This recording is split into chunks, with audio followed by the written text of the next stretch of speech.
It's often said that life really begins after 40. A wealth of life experience contributes to this. For some, maturity marks a period of gaining self-confidence because not everyone has lived their life the way they wanted. For example, some people didn't know themselves or their true desires, so they followed others' advice instead. Or they might have chosen the wrong life partner. A fear of social judgment often led to taking the path of least resistance. Sometimes with age and the realization that half of one's life has passed, comes the liberation from old fears and complexes. For such individuals, turning 40 is a sort of blossoming. Once the kids are grown, they can spend more time on themselves, leave past relationships behind, and try to start new ones. Chanin Starbuck, a 42-year-old woman in our story today, believed this as well. But her new hopes did not come to fruition. On December 3, 2011, Chanin was found on the bedroom floor of her own home. She was lying on her back in a provocative pose. On her stomach was an erotic massager. It was clear that someone wanted to posthumously disgrace her. There was no doubt among the police that she had been criminally taken from life. Her body bore bruises and scrapes everywhere. Later, a medical examiner reported that some injuries were caused by the use of a stun gun. Other evidence suggested her body had been moved. However, the cause of Chanin's demise was strangulation. Detectives faced a tough task. They needed to establish the last hours of this mother of five's life and find the criminal. The disappearance of a mother of many. The police learned of the woman's lack of contact a day before the grim discovery. Initially, her ex-husband, Clay Starbuck, raised the alarm. The 47-year-old man reported he had been unable to contact his wife since December 1st. Around 3 p.m., Chanin texted her daughter that she was unable to pick up the kids from school due to feeling unwell, and asked to wait for their father, whom she supposedly had informed of the change in plans. However, his phone was off, so he was unaware of the situation. Marshall and Serena, the younger brother and sister, were tired and hungry. Therefore, the 15-year-old Logan decided to call her older brother. She asked him to drive them to their father's house, located a couple of blocks from their home. Upon arrival, Austin reported that he too could not get in touch with their mother. Perhaps she had turned off her phone to rest and recover. The boy put the kids in the car and drove them to Clay's house. The man was not expecting them, but was genuinely pleased by the unexpected circumstances. After the divorce, the older children had stayed with him, and the 3 youngest with their mother. Therefore, the father decided to enjoy their company and did not disturb Chanin. Moreover, such incidents had happened before with her. Besides, he expected to see his former wife at the school basketball game that evening, but she never showed up. On December 2nd, Mr. Starbuck drove the children to school and headed to his ex-wife's home. The front door was locked, and the blinds were drawn. Since he didn't have a spare key, he tried to enter, but was unsuccessful. Clay then sent a message stating that if Chanin did not show up by 7 p.m., he would contact the law enforcement. After waiting until the agreed time, he went to the police and explained the situation. 2 sheriff's deputies went to the provided address, but, finding nothing suspicious, returned. The officers suggested waiting another day. If she didn't make contact by then, he should come back. Disappointed, Clay went home and waited for news. The next day, he went to the station again. Unexpectedly, they told him that his wasn't the only report. A friend and Chanin's mother had also been unable to reach her. This was uncharacteristic of her. This time, the police approached the case more responsibly. 48 hours had passed since Mrs. Starbuck's disappearance, and several people were concerned. After obtaining the necessary permission, the police went to her home again. What secrets did Mrs. Starbuck's home hold? Upon arriving at the residence, officers broke the lock and entered. There were no signs of a break-in or robbery. At first glance, everything was in its place. However, the idyll was disrupted as soon as they entered the woman's bedroom. That's where the grim truth was revealed. Chanin Starbuck hadn't just disappeared, she had been brutally ended. It appeared she had just gotten up. Her bed was unmade, the blanket lay nearby. The sheet was missing from the bed, and the mattress cover was stained red. The deceased's cell phone and diary were on the dresser. Forensic experts focused their attention on her room. They examined all available surfaces for fingerprints. Some had been wiped clean, but 12 latent prints were found on the massager's box and the bathroom mirror. Numerous traces were also found in common areas. For further DNA analysis, specialists took scrapings from under the nails, face, and neck of the body. Detectives suspected that the homeowner had been deprived of life after she got out of the shower, was then moved to the bed, and eventually dragged to the floor. Notably, the removed sheets were found in the washing machine. Perhaps the perpetrator wanted to remove evidence in this way. Clay sheds light on his ex-wife's lifestyle. By noon, Clay arrived at Chanin's house. He was eager to find out what had happened. The scene in his ex-wife's yard did not inspire positive thoughts. The perimeter of the building was cordoned off with yellow tape, and an ambulance and several police cars were parked near the lawn. Mr. Starbuck was the first to be informed of the woman's tragic end. The detectives needed to gather any information about the victim and her lifestyle. Therefore, after the ex-husband managed to calm down a bit, they questioned him. He explained that they had an arrangement. Every morning he picked up the younger kids and took them to school, and she picked them up after school. However, this routine was sometimes disrupted. That happened on the morning of December 1st, when his car broke down a couple of blocks from home. Usually, waking up early, he would drive around the neighborhood and warm up the car. That time, Clay texted Chanin and asked her to take the kids to school. He then went home to wait for it to warm up. Around 11 a.m., he tried to start the car again, but once more, it wouldn't start. Giving up, he went back inside to nap. Mr. Starbuck didn't notice as he slept for several hours. During that time, his cell phone died. To substantiate his claims, he showed the correspondence with his ex-wife. At first glance, everything added up. Moreover, Clay was very cooperative, handing over his cell phone, DNA material, and fingerprints. He also confessed that he had been worried about Chanin because the divorce had changed her and made her more vulnerable. When officers asked him to elaborate, he shared that, being single, the woman had registered on a dating site. As she remained attractive, she had a wide circle of admirers. According to Clay, she might have been seeing some of them simultaneously. Following his logic, one of these lovers might have sent Chanin to the afterlife. Unfortunately, he couldn't name anyone, as he didn't have such information. Throughout the conversation, Starbuck desperately cried. He explained that it was difficult for him to accept the fact of his former lover's death and to speak of her in the past tense. After recording his statement, the officers sent the man home. Poor guy had to tell the children about their mother's death. Beginning of the investigation. The case involving Chanin Starbuck's demise was gathering momentum. Investigators questioned the Starbuck family's neighbors, focusing on every detail, especially reports of unfamiliar people and vehicles in recent weeks. An autopsy confirmed a chest trauma consistent with the use of a stun gun and also revealed that she had 10 broken ribs. The injuries inflicted upon her head and body were severe and likely caused by a blunt object. The external appearance of the injuries made it difficult to determine the exact time of death. The expert estimated that her life was ended sometime between December 1st and 2. Scratches on her body suggested she had been moved. Because her neck bone was broken, the medical examiner stated that something soft was used during the act of strangulation, possibly a hand, a towel, or even a sheet.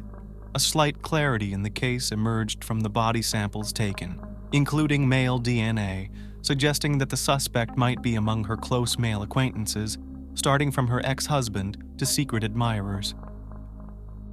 Chanin's darker side. Hoping to catch his former wife's perpetrator quickly, Clay Starbuck cooperated fully with the investigation. He underwent an examination during which he agreed to document any injuries and damages. Detectives speculated that the perpetrator might also have sustained injuries during the struggle. However, no such injuries were found on Clay's hands. Following him, the 21-year-old Austin and 18-year-old Blake were also examined. Questions arose only regarding the older son, whose hands bore old cuts, but these were attributed to his job in a window manufacturing plant. During conversations with the children, some facts were established that were later clarified. Many of them knew that after the divorce, their mother often went on dates with men and did not approve of it. The teenagers had even seen explicit photos on her laptop, which led them to speculate that she might have been targeted by a predator operating online. It was clear that everyone loved their mother and were deeply shaken by her departure. However, they disagreed with the changes in her life. In a follow-up interview, Clay was more articulate. He blamed Chanin for the family discord. While he was away on business trips, she frequently saw other men. He even admitted that he suspected that Marshall might not be his son. Nevertheless, he loved him as his own. In his view, after their relationship ended, Chanin started to indulge excessively and not appropriate for her age. He disapproved of how she would drop the kids off at his place when going on another date, among other things. However, by this point, the investigators had managed not only to talk to him and the children. Having interviewed Chanin's relatives and some friends, the detectives formed their own picture of the deceased and her family.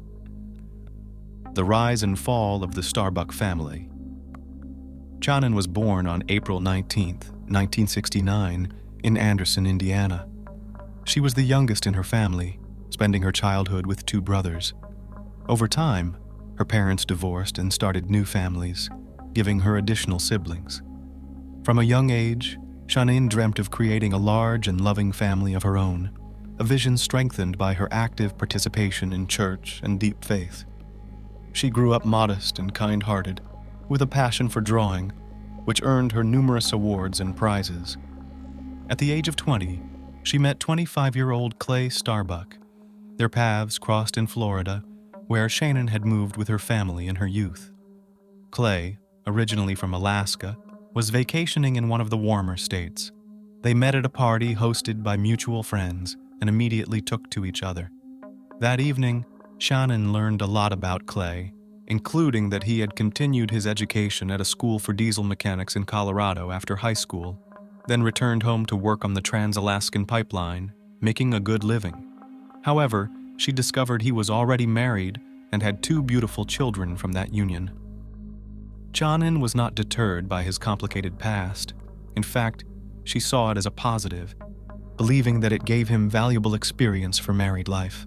The couple married soon after. The newly minted Mrs. Starbuck moved in with her husband, initially struggling to adapt to the new environment and weather, but quickly settling in. However, married life wasn't as idyllic as Chanin had hoped, with Clay often away, leaving her to manage the household alone.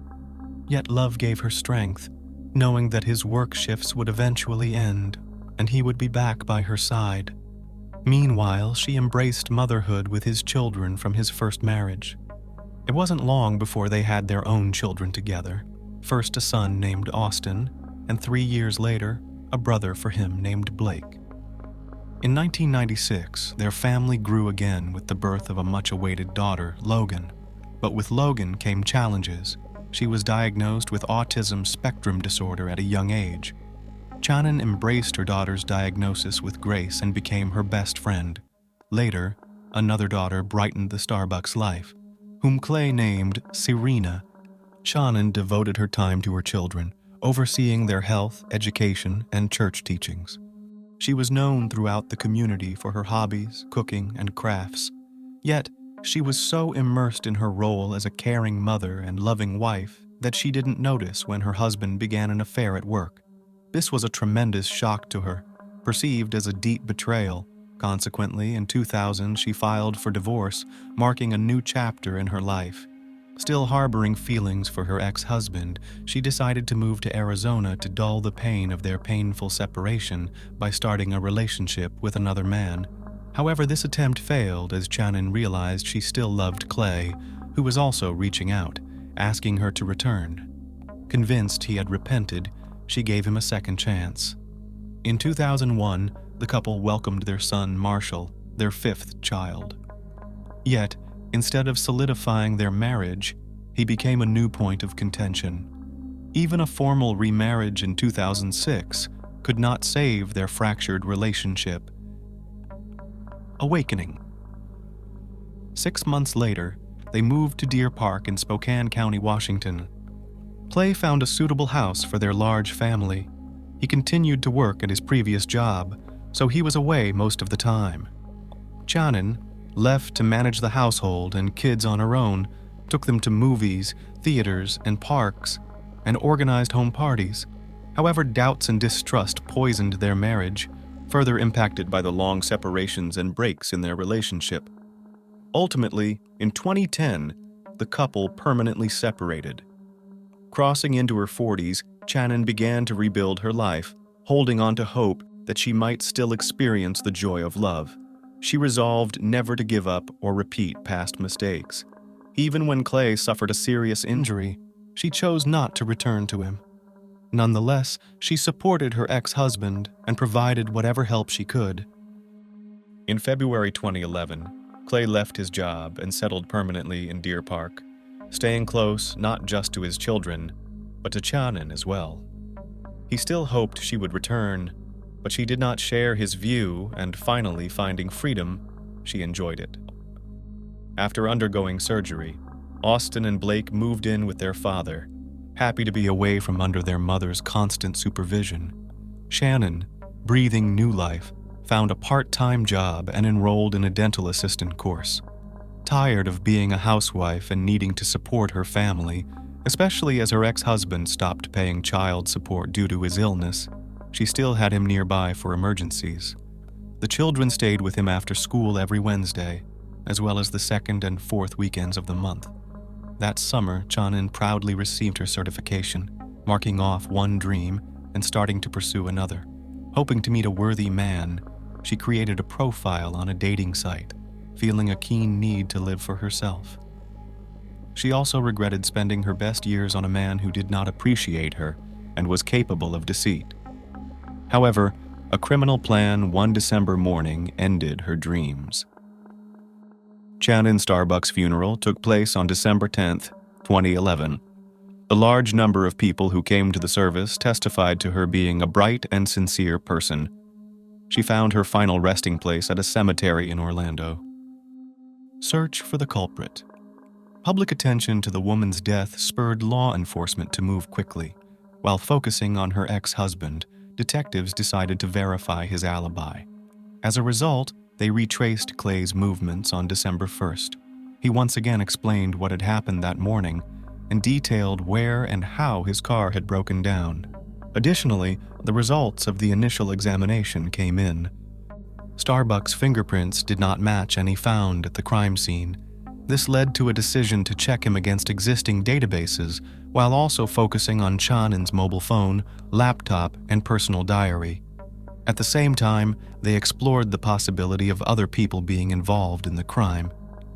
After carefully examining Mrs. Starbuck's mobile phone, detectives added several names to the list of suspects. Men she had communicated with on the dating site raised suspicions. One, Tom Walker, had scheduled a date with her on December 5th. Hours before her demise, they had candid conversations and exchanged photos.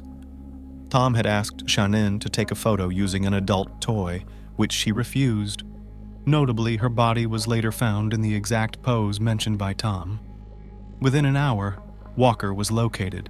He was shocked not only by the news, but also by being considered a suspect. He immediately explained his activities on the day of her death, which were confirmed by colleagues and surveillance cameras. Next on the list was John Wilson, who had scheduled a meeting with Chanin on December 1st.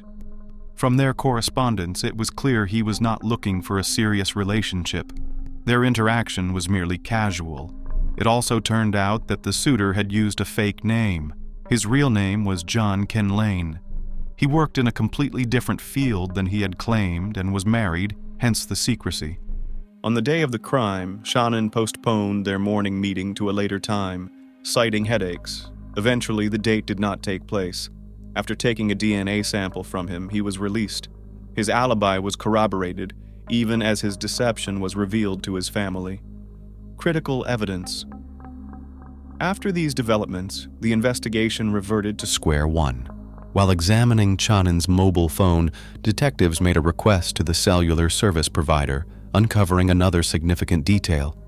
It turned out that a 911 call was made from the victim's phone at 9:18 a.m. on the morning of December 1st, but the suspect deleted it from the call log. Thanks to a request to the emergency services, the 30-second call was retrieved. Unfortunately, it contained nothing but sobs and rustling sounds before abruptly cutting off. It was also discovered that after the failed call, the call center operator tried to return the call, but it went to voicemail. According to GPS data, Chanin's mobile device was located at her home, pinpointing the exact date of her demise. She had been deprived of life after dropping her kids at school and returning home. This meant that the 11 messages sent afterward were not sent by her. The suspect tried to confuse the investigation. Moreover, he was close to the Starbuck family, as he used a nickname for the youngest son, calling him Marsh in the correspondence. After this information, Clay's statements underwent further scrutiny. He had sufficient motive for ending his ex-wife's life, divorce. Not all partners accept new realities with dignity. Moreover, he had a perfect opportunity, knowing her daily routine. Thus, authorities decided to again track the suspect's car route, this time using street surveillance camera recordings. This is where officers' suspicions took shape. Starbuck's car had not broken down. Concurrently, results from another analysis arrived. DNA material collected from Chanin's body matched the suspect's samples exactly. Harsh reprisal. The scenario unfolded as follows. On the morning of December 1st, Clay sent a message to his ex-wife asking her to take the kids to school, fabricating a car breakdown. While she was out, he entered the house and waited. During this time, he accessed her unprotected laptop and found personal correspondences that infuriated the already jealous Starbuck.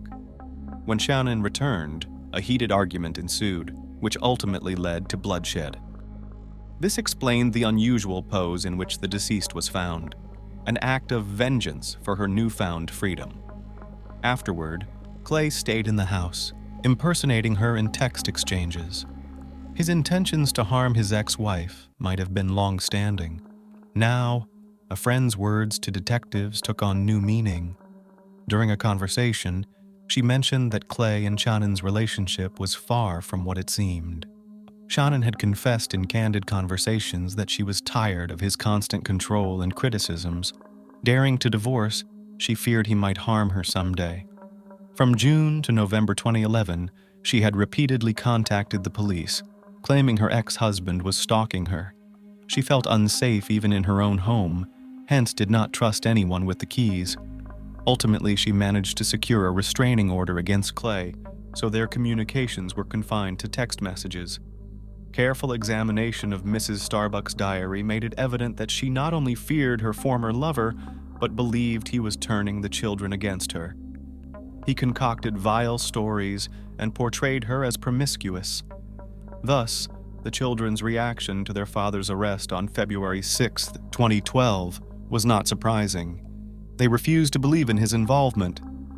They were not perturbed by the fact that a tracking program was found on their mother's laptop and a hard drive labeled Chanin's desktop computer in their father's house, along with printed correspondences. The older children doubted the authenticity of the DNA analysis, believing the accusation against their father was far-fetched and the case fabricated. However, the views of law enforcement and other relatives differed. Triumph of truth and justice. At the trial, the prosecution was confident in the man's guilt, supported by a substantial amount of physical evidence and testimonies.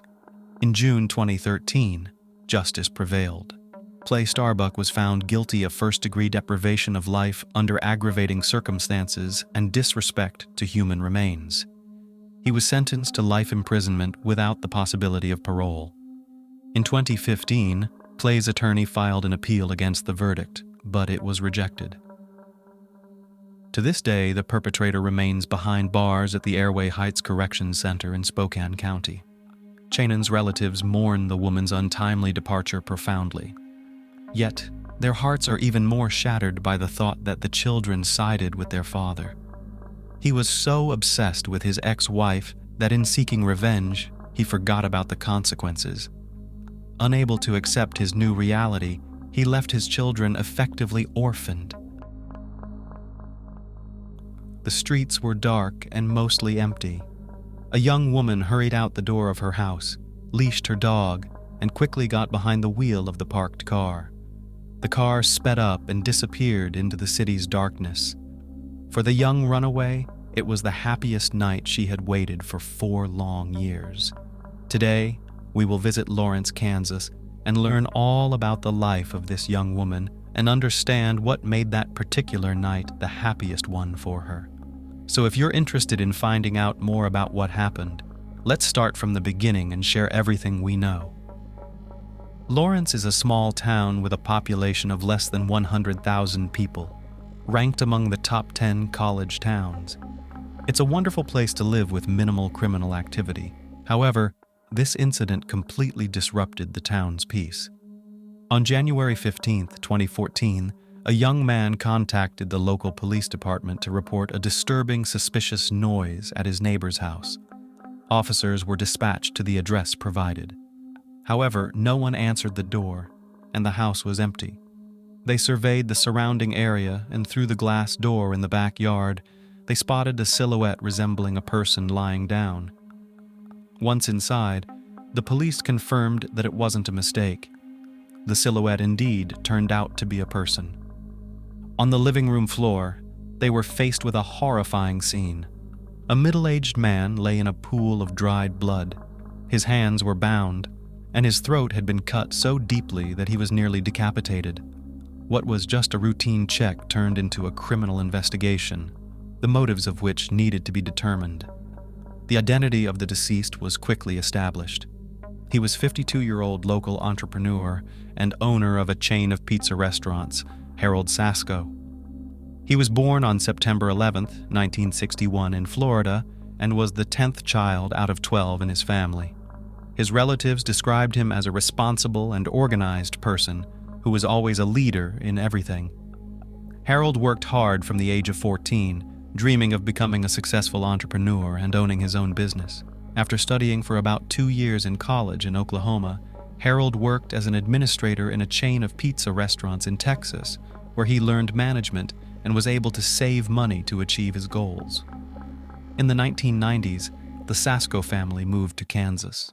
Here, the enterprising Harold opened his own pizzeria. The business was successful, and within a short span of time, Mr. Sasko opened another pizzeria in Topeka and one in Lawrence. But who could have done this to the respectable man? Or could Harold have had a dark side to his personality that warranted what happened to him? Investigators quickly established that Harold Sasko had been living with 19-year-old Sarah McLynn for the last few years. However, she was not found at home and could have been the second victim of a brutal attack by a mysterious criminal. Sarah could have been the last person to see Harold alive, but where did the girl disappear to?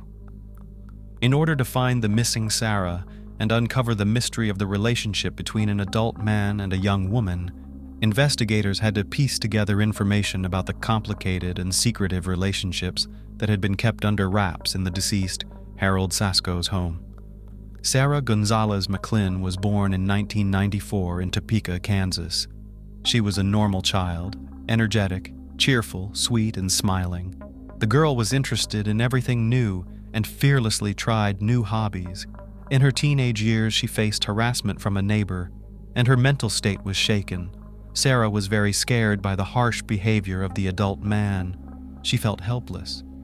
During this time, disputes between her parents became more frequent, which aggravated the situation at home and had a detrimental effect on the girl's state. She had to grow up early to try to understand adult difficulties, but the immature psyche of a teenager did not yield the desired result, and Sarah began to drown her problems in alcohol. But the addiction to drinking did not bring relief, and Sarah, having a nervous breakdown, wanted to end her own life. After the attempt, she was hospitalized, where she underwent treatment in a psychiatric clinic for some time. Sarah dreamed of leaving her parents' home, where she was suffocated by the toxic atmosphere with parents who could not divide their property during the divorce. She started saving money to rent a room and move out. During a period of despair, Sarah met an adult man who calmed her and boosted her confidence. That was Harold. He ran a mentorship program for youth where he met Sarah, who got a job at one of his restaurants. By the age of 16, she was already taking orders at the pizzeria counter and diligently saving money for her dream. During this time, Sarah was quite happy. She left the hated home for a place where she felt needed. She made friends and established a relationship with Harold. In turn, he became a second father to her, providing the love and attention she sorely lacked.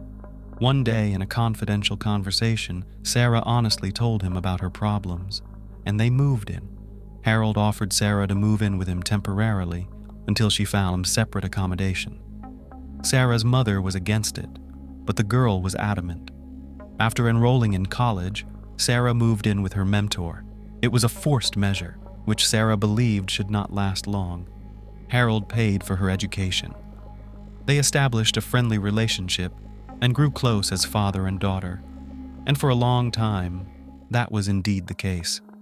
Interviews with neighbors and witnesses showed that Harold was a pillar of support for Sarah after the difficulties she had experienced in her family. She found refuge with an adult friend. Harold was both a mentor and a friend to her, despite their significant age difference.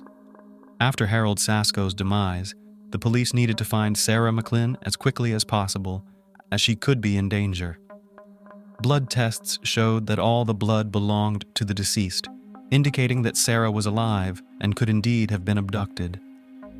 During the search, it was discovered that Sarah's biological father had reported her missing much earlier than the news of Harold's demise became known, but the police had been inactive, assuming teenage maximalism and her frequent departures from home. Detectives believed that the young woman might also have been a victim of an attack. Her search continued. However, the investigation considered various theories of the attack and crime. One of them was robbery. During the house inspection, it was found that some valuables and items had been stolen. Closets were partially emptied. Money and weapons owned by Harold were also stolen. There was disorder everywhere. Most of the items had been thrown out of the closets. After compiling lists of the stolen items, it became clear that only Sarah's belongings were missing. Her tablet, phone, and car were found on the parking lot of the house. For the investigators, this confirmed that the young woman had been abducted. Mr. Sasko's dog, Oliver, also disappeared without a trace, but why would the abductor take the dog? The disappearance of the dog puzzled the investigators, and they noted that Harold's car was also missing from the parking lot. The license plate was checked in the database, and the police began actively searching for the car. By tracking all the recordings from the city's surveillance cameras where the car could have been spotted, they managed to determine the direction of the suspected criminal, but the blurred frames did not allow them to identify him. Information about the stolen car with the possible criminal was distributed to nearby posts along the possible routes, but no clarifying information was received. While waiting for information about the car's movement, the investigators did not waste time. They actively questioned Sarah's friends and acquaintances, hoping to get more information about the unusual cohabitation of the young woman and the mature man. At that time, Harold Sasko had been married 3 times, but was divorced and lived only with Sarah. The fact that a 19-year-old woman was living with a 52-year-old man as friends was peculiar, but no other information about Sarah and Harold's relationship could be obtained. No one had ever seen them as a couple. Sarah had her own room in Harold's house. Could it be that this mature, well-to-do man really became a second father and mentor to the young, lost girl? It really seemed to be the case. Harold Sasko was viewed as a kind and sensitive person and a benefactor. His colleagues also confirmed no closeness between the boss and the employee. The investigation was at a standstill. After a critical 48 hours, Sarah McLynn had still not been found. Investigators were puzzled, but continued their search for the young woman. 3 days into the search efforts, an unexpected phone call to Sarah's parents' home turned the detective's theory upside down. The awaited call was brief. The caller waited for an answer and then hung up silently. The police, anticipating a call from the suspected abductor, managed to trace it quickly. The caller's location was identified as a 24-hour store at a gas station in Bishop, Texas. Immediately heading to the location and reviewing surveillance footage, the police were shocked to recognize a female figure very similar to Sarah. The woman freely entered the store, made purchases, made the call, then left in Harold's car. Could it be possible that Sarah, whom the police were searching for as a victim of abduction, was actually the criminal and had fled, taking her beloved dog with her? On January 25, 2014, rangers in Everglades National Park in Dade County, Florida, found Sarah McLynn sleeping in the parked car with Oliver, Mr. Sasko's dog. Upon searching the car, several knives, an axe, and Harold's pistol were found. On February 1, 2014, after she waived her extradition hearing in Florida, Sarah was transported back to Kansas, where officers placed her in the Douglas County Jail. The car was seized and sent for inspection. Forensic analysis confirmed that the bloodied knife found was the weapon used in Harold Sasko's demise, but what led to such a brutal crime? During Sarah's interrogation, it was revealed that their relationship initially mirrored that of a father and daughter. He took care of her and told everyone she was his stepdaughter to avoid unnecessary questions. Sasko was aware of Sarah's difficult relationship with her parents. He knew she had been brutally assaulted by a man who had left her with cigarette-burn scars. She had tried to end her life, and she was diagnosed with post-traumatic stress disorder and depression. Harold promised to take care of her, but the supposed sanctuary included unrestricted access to marijuana and alcohol. Cocaine and ecstasy were also available. He charged her rent, and she bought her own food. He gradually gained control over everything she did. After living together for about 6 months, Harold confessed his love for her. Sarah rejected him, but he persisted in his advances. Eventually, he demanded intimacy as a condition for her to stay with him. Harold took her salary, claiming it as compensation for what he spent on her upkeep daily. He threatened to sue her if she left. Harold degraded and insulted her daily. One day, Harold told Sarah that she was not attractive enough and that men preferred women with more voluptuous figures. With such an appearance, he said, she would never find true love and would never be appealing to men. Sarah objected but felt she had no choice. He paid for her to have a nose job and buttock implants. After these surgeries, Sarah's debt to Harold increased by $10,000. Her last paycheck from the pizzeria was $265. He demeaned her and demanded total submission. Out of desperation, Sarah began drinking alcohol and using psychotropic substances when Harold demanded intimacy. If she tried to resist, he would hold her down. Taking advantage of Sarah's weakened state, Harold repeatedly forced himself on her, and she eventually entered into a relationship with him at his insistence. Sarah fell into a state of depression from which she sought to hide under Harold's supposed protection. She became increasingly restrained and withdrawn. She suffered from victim syndrome and was afraid to leave him or tell anyone. She saw only one way out of her moral confinement, ending her partner's life. Sarah confessed that she made the decision 5 days before the act. On January 14th, Harold came home late in the evening and started working on the sound system. At one point, he asked Sarah to bring him a beer.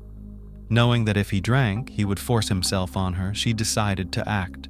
She added crushed sleeping pills to the beer, which she had prepared in advance. After some time, Harold lost consciousness. Sarah tied his ankles and wrists with zip ties. Then she took a hunting knife and inflicted a deep wound on his neck.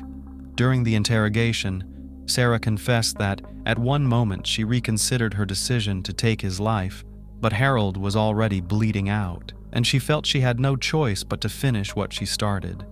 With renewed fury, she continued to stab him in the neck with relentless force, nearly decapitating him.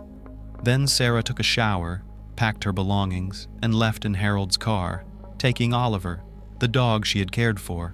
First, she headed to Texas, then to Florida to see the ocean. That's where the Rangers detained her. The trial for the demise of Harold Sasko began on March 5, 2015, at the Douglas County Courthouse. In his opening statement, Prosecutor Charles Branson told the jury that Sarah McLynn had meticulously planned Harold Sasko's end. Lawrence Police Detective Robert Brown testified for the prosecution, showing that before the act, Sarah McLynn had made Google searches using the phrase, "vulnerable places on the neck." She confessed to inflicting knife wounds on the victim and then cutting his throat. When the detective asked her why she ended Mr. Sasko's life, she replied, "I wanted someone to die." Because of these words, the trial focused on her ability to form the intent to commit the act.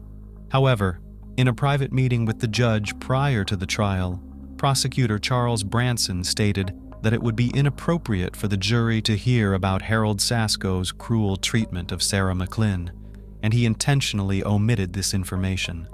He believed that the details of the accusations would be inappropriate at the trial stage because they would merely elicit sympathy for the defendant without any supporting evidence. Branson did not want the years of domestic abuse to become public knowledge. Defense attorney Carl Cornwell agreed with the restrictions on presenting evidence of cruel treatment, which he could have introduced in court. Instead, he tried to convince the jury that Sarah was mentally unstable and unable to fully comprehend her actions. Carl Cornwell argued that Douglas County Judge Paula Martin should send the accused, Sarah McLynn, to a state hospital rather than prison, and if a prison sentence was to be decided, sentence her to 25 years due to her mental illness.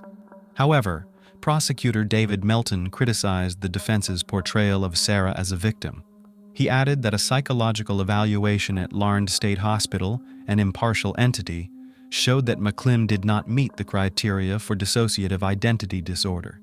The district judge reported that she had been found to have borderline personality disorder with antisocial tendencies. The report also stated that Sarah McLynn exaggerated the symptoms of her mental illness. In his courtroom address, the prosecutor added that the crime was not committed by a little sweet girl, but by a methodical and far-sighted criminal who had planned it in advance and intentionally left her mobile phone behind to avoid being tracked. In his closing statement, Prosecutor Melton said that in his legal career, he had never encountered something so reprehensible and brutal as the crime committed against Harold Sasko, and therefore, the defendant deserved a sentence ranging from 50 years to life imprisonment. Some crimes are so evil, so horrendous, that they warrant harsher punishment, Melton said.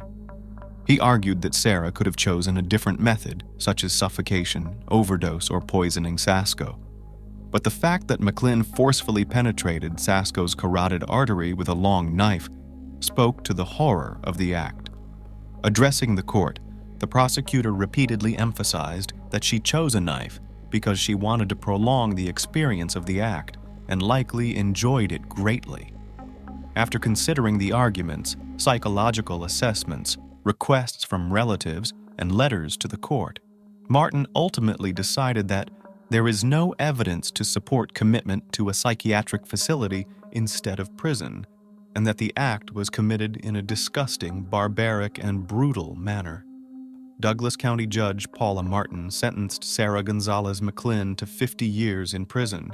She must serve at least 50 years before becoming eligible for parole, at which time she will be nearly 70 years old. After the sentencing, Sarah apologized to her own family and Harold Sasko's family. Sarah has appealed the sentence based on the provision of ineffective counsel. In the meantime, the defense lawyers began preparing a clemency petition and uncovered necessary evidence of abuse and the dark side of Harold Sasko that had not been presented to the jury during the trial. It turned out that during the search for Sarah, a significant number of crucial clues were overlooked. After all, the investigation's attention was occupied with investigating a crime against life, not proving domestic abuse. An examination of Harold Sasko's phone confirmed that he had repeatedly shown interest in child explicit material.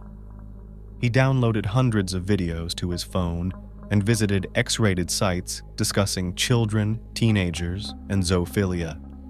At least 20 times, he visited websites where men were intimate or appeared to be intimate with women who seemed to be asleep.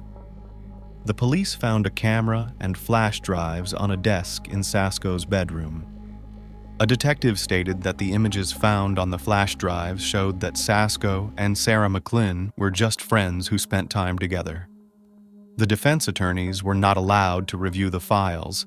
Sarah was shocked and confused when the evidence of harsh treatment was not presented in court.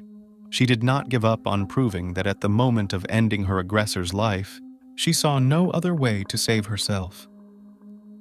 On March 20th, 2015, after deliberating for just 4 hours, the jury found Sarah Gonzalez McLynn guilty of first-degree premeditated homicide with aggravating circumstances, unaware of the months of harsh treatment that preceded her dreadful crime. Now her lawyers hope to get her out of prison, convincing the governor to pardon her, which is a long-term attempt to correct what they consider an injustice. In 2021, the newly elected district attorney of Douglas County, Susana Valdez, struck a stunning deal. The sentence for Sarah McLynn was reduced by half in exchange for waiving the right to appeal. The case of Sarah McLynn is one of the most confusing and recurring institutional failures where, in the pursuit of justice, the truth remains sidelined. Currently, Sarah Gonzalez McLynn remains incarcerated at the correctional facility in Topeka, Kansas. The earliest she can be released is in 2039, but strangely enough, prison gave Sarah a chance to heal. In her only interview, she admitted that being locked up was the biggest relief for her. She found time to reflect on what had happened. She wrote letters to God, trying to cope with her shame. In prison, she trains Labrador and Golden Retrievers for service in an organization based in Washington, Kansas. Sarah says that the dogs have healed her more than she could have ever imagined. In her statement, Sarah said that since she's been in prison, she's dedicated every day to becoming better, not just for herself, but for her family and society. I will continue to ensure that everything that happened was not in vain, as I am no longer the young woman who felt hopeless and didn't know what to do. At the scene where Harold Sasko's life was ended, the word freedom was written on the wall in blood, a word the investigators initially struggled to decipher. During questioning, Sarah replied that she wrote what she felt after committing the crime. Paradoxically, it was in prison that Sarah Gonzalez McLynn found her freedom. Today, we're going to visit Indianapolis. It is a blend of modernity and original origins, ancient traditions, and advanced technology.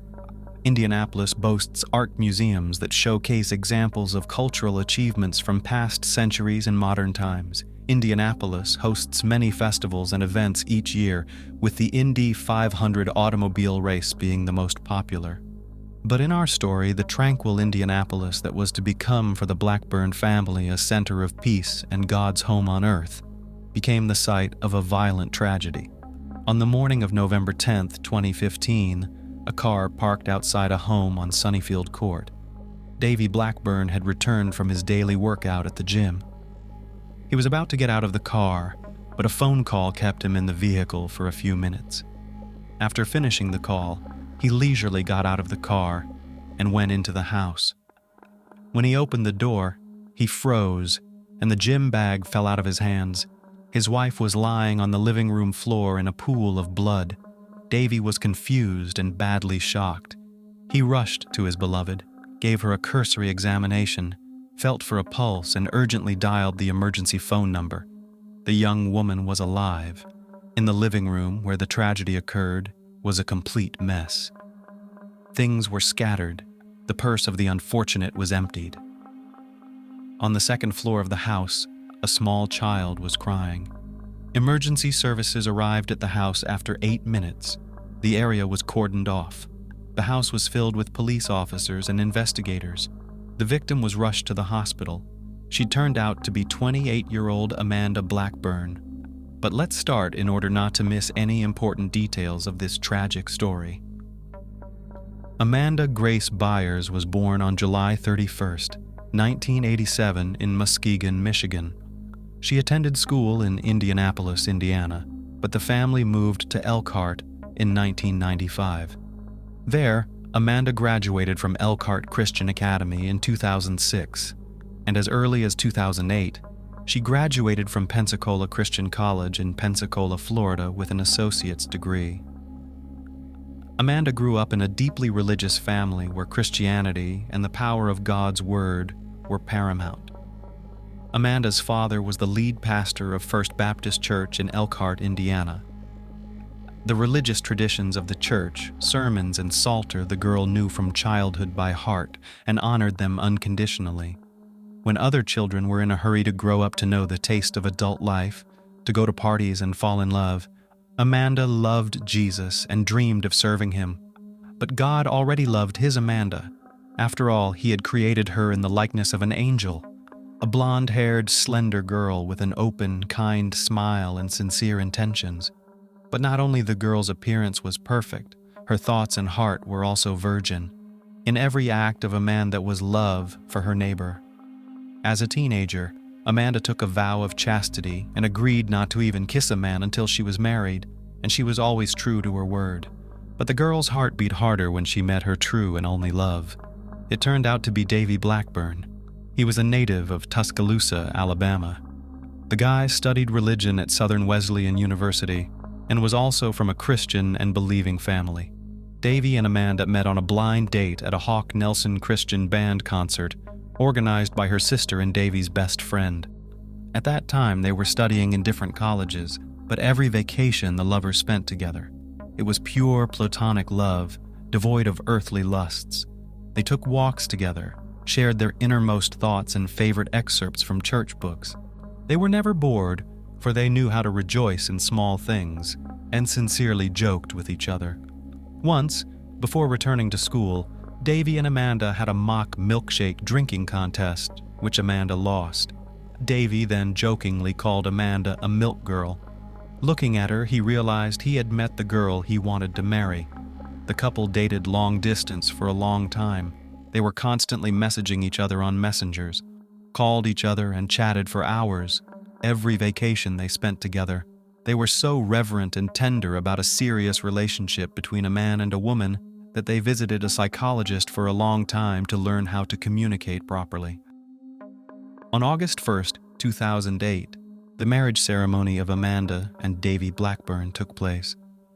After the wedding, Davy told friends that from the moment he kissed Amanda, he knew that because of God's plan, there would be a special bond between them. For the first 4 years after the wedding, the Blackburns lived in South Carolina. Davy was an associate pastor at New Spring Church under Pastor Perry Noble, but the young man wanted more, and he suggested to Amanda that she move to Indianapolis to organize a new church for youth. Davy worked as a youth pastor, production director, and assistant campus pastor. Amanda was reluctant to leave her family and part with her loved ones, and for a while struggled with the need to leave South Carolina. But she finally relented after her husband told her that God must have big things in store for them. In 2012, the Blackburns moved from South Carolina to Indianapolis to plant an independent, high-profile church in the North Side. The religious organization started by the young family was geared toward young people, as is made clear in the weekly videos the couple posted on their website about relationship advice, conflict resolution, and what the Bible says about intimate relationships. In 2014, the family had their firstborn child, Weston Blackburn. The family was perfectly happy. They had a comfortable home on a quiet street, a favorite job in the church, which was regularly attended by a large number of young people. Their sermons were listened to and believed in. They lived in perfect harmony and understanding. But the day of November 10th, 2015, changed the family's life once and for all. Ambulance crews arrived at the Blackburn residence in the 2800 block of Sunnyfield Court around 8:30 a.m. The ambulance crews arrived at the Blackburn residence. The pregnant young woman was rushed to the hospital where she was hooked up to a ventilator and underwent a series of resuscitative measures. But sadly, Amanda died the next day, along with her unborn baby. As it turned out, the family was expecting a baby girl who was named Evie Grace at her burial. Her death sparked a lot of sympathy and prayers on social media for an extended period of time as friends, family members, and strangers mourned Amanda with public posts. On November 11th, the day Amanda was officially declared dead, Davy released an official statement saying that Amanda made it her life's calling to love and serve everyone she knew. She made it her life's mission to know Jesus as her personal savior to multitudes. Through her death and legacy, more people will come to a saving faith in Christ. I know without a shadow of a doubt that she wants me to continue what we started here in Indy. I firmly believe that God is still good, that He is taking our tragedy and turning it into triumph, and that the best is indeed yet to come. Dave wrote, "The murder of the pregnant woman was a blow not only to the entire Orthodox family, but also a shock to the entire state. People demanded that the perpetrator of Amanda and her unborn child be found and punished." In his first interview under oath, Davy Blackburn said he found his wife Amanda injured and unconscious on the living room floor. She was partially naked, with her underwear lying nearby, herself lying on the floor in a pool of blood face down. The pastor told investigators that he left the house around 6 a.m. to go to the fitness center to work out. When he left the door unlocked. "You always do that too, don't you? You leave and don't lock the door?" he told investigators. It's hard to say whether the criminals would have stopped if Davy had still used the key, but it's pretty obvious that they wouldn't have entered the house so easily, and Amanda had precious time to contact emergency services. But that didn't happen, and the attack left Amanda with 3 gunshot wounds, one of which was to the head. No arrests were made in the case. Just days after the crime, police quickly determined that her husband, Davy Blackburn, was not involved in the horrific incident. However, in the trial transcripts, Davy Blackburn's testimony is supplemented by the testimony of the first emergency medical paramedic from the Indianapolis Fire Department, Scott Floyd, who arrived at the home after Davy's 911 call. He said Davy Blackburn was outside at the end of the driveway with bloody hands when they arrived at the house. Scott stated that Davy was very calm at the time.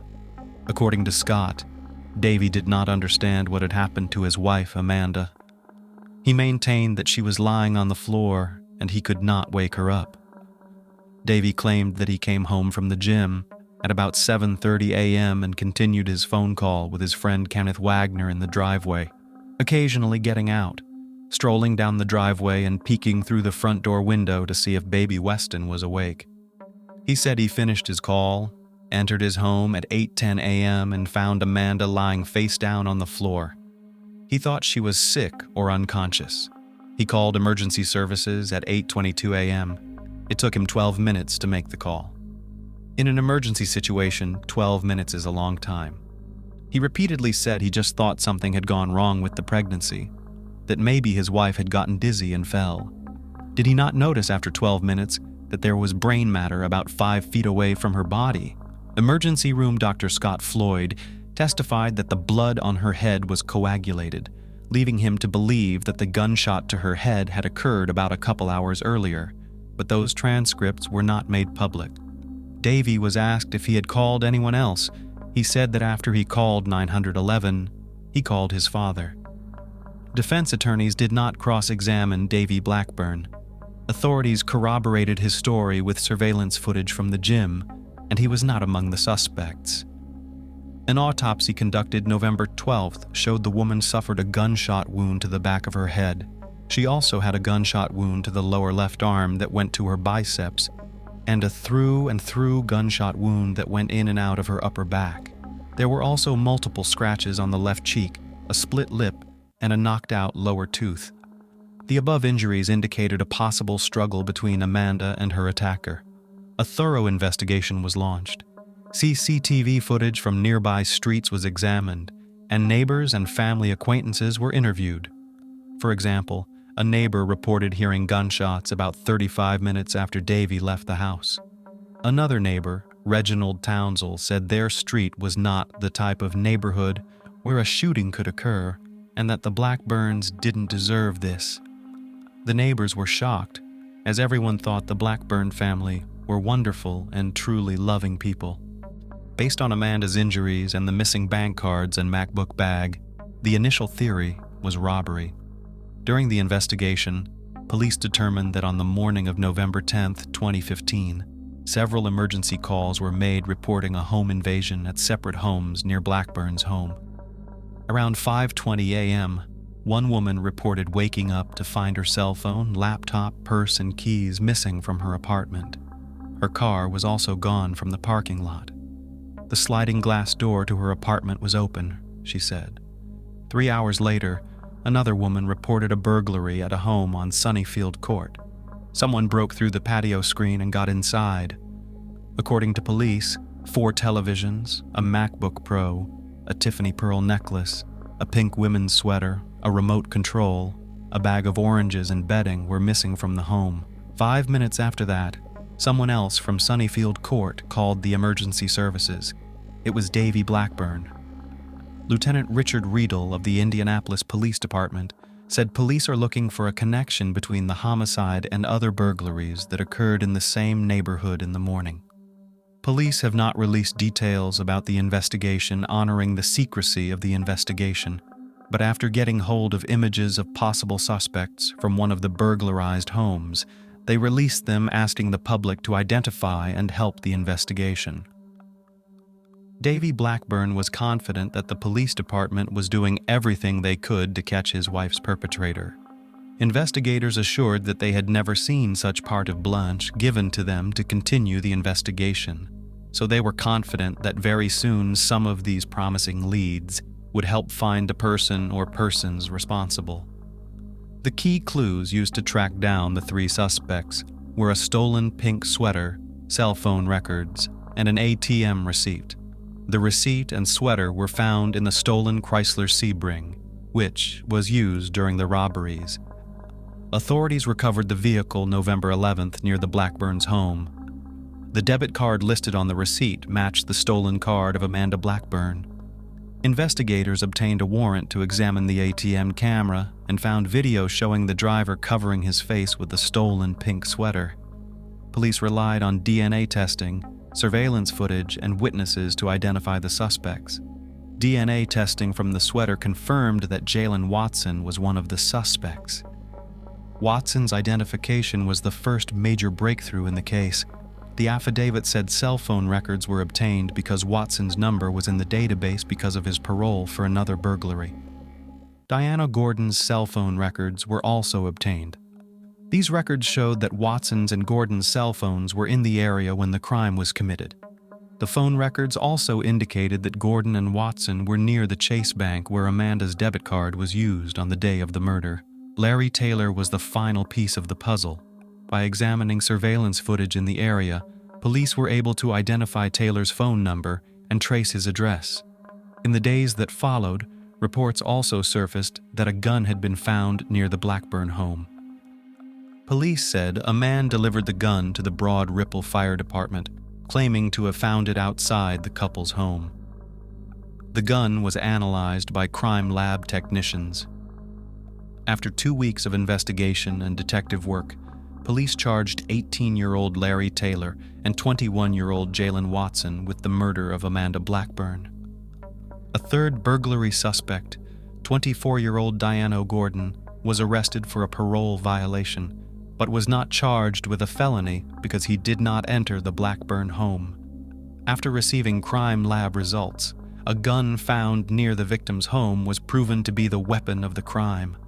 All 3 assailants were apprehended.